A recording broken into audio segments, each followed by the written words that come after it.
Assalamualaikum warahmatullahi wabarakatuh. Apa kabar semuanya?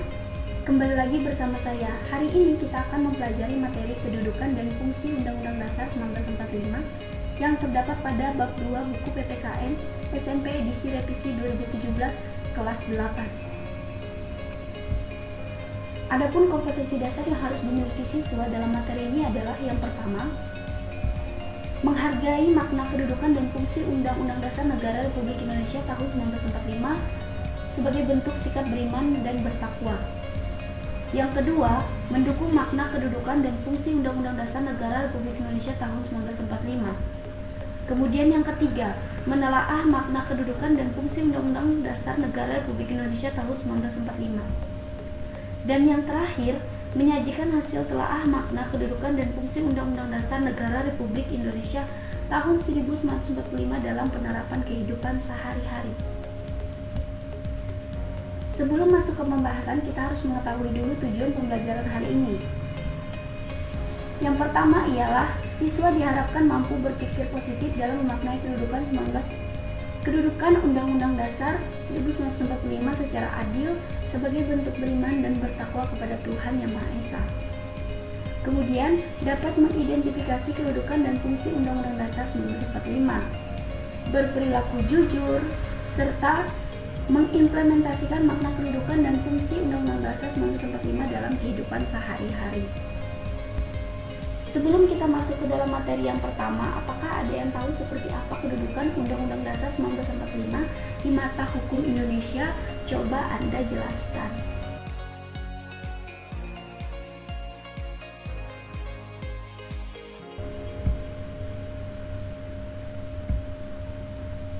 Undang-Undang Dasar 1945 memiliki kedudukan sebagai hukum dasar tertinggi yang dijadikan sebagai acuan atau patokan untuk pembuatan peraturan perundang-undangan.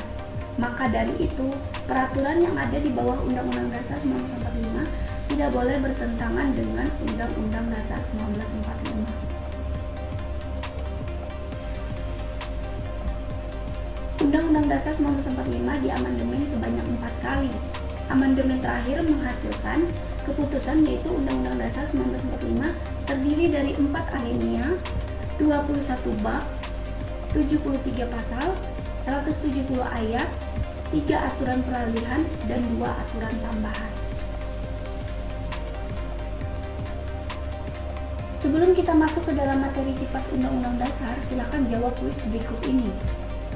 Pertama, UUD Negara Republik Indonesia 1945 rumusannya jelas, merupakan hukum yang mengikat bagi setiap warga negara, merupakan sikap Undang-Undang Dasar Negara Republik Indonesia 1945 yaitu tertulis, singkat, memuat norma atau hukum positif. Kemudian yang kedua, dilihat dari cara mengubah Undang-Undang Dasar. Jika cara mengubah Undang-Undang Dasar tidak sulit atau tidak perlu memerlukan cara-cara yang istimewa, maka Undang-Undang Dasar tersebut dapat dikatakan rigid, kaku, fleksibel, atau universal.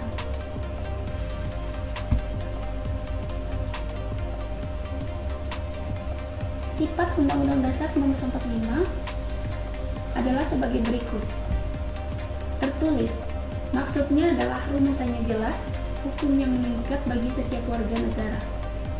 Yang kedua, singkat dan supel. Artinya, aturan-aturan yang dibuat dikembangkan sesuai dengan perkembangan zaman serta memuat hak asasi manusia. Yang ketiga, memuat norma-norma, artinya aturan-aturan yang ada harus dilaksanakan secara konstitusional. Dan yang terakhir, merupakan peraturan hukum positif yang tertinggi, artinya sebagai alat kontrol peraturan yang ada di bawahnya. Suatu undang-undang dikatakan luwes apabila cara mengubah undang-undang dasar mudah atau tidak sulit dan dapat mengikuti perkembangan zaman. Sebaliknya, undang-undang dasar dapat dikatakan rigid apabila cara mengubahnya sulit dan tidak dapat mengikuti perkembangan zaman. Adapun untuk fungsi undang-undang dasar secara umum ada 3, yaitu yang pertama, sebagai alat kontrol.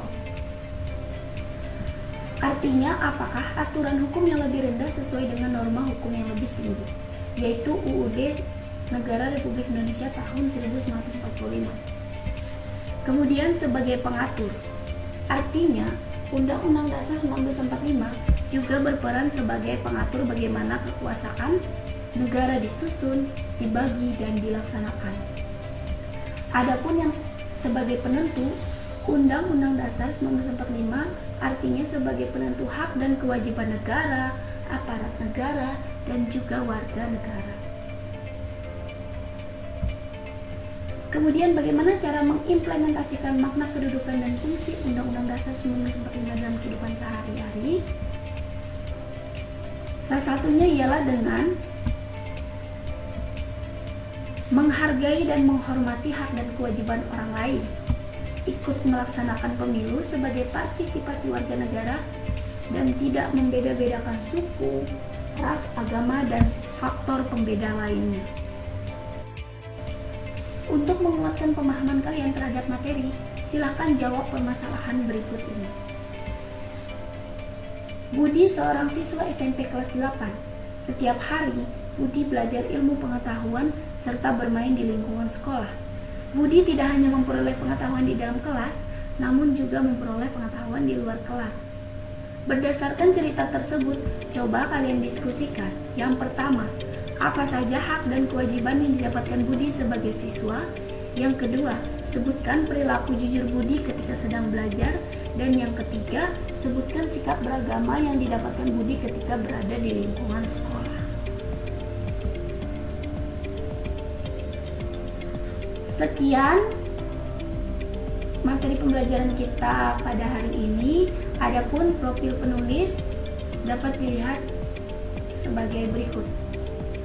Nama adalah Nisa dengan NIM 193010240006 angkatan 2019, alamat Jalan Geobos 12 Gang Jamruti, Prodi PPKN, jurusan PIPS, Fakultas Keguruan dan Ilmu Pendidikan, Universitas Palangkaraya, dan agama saya adalah Islam.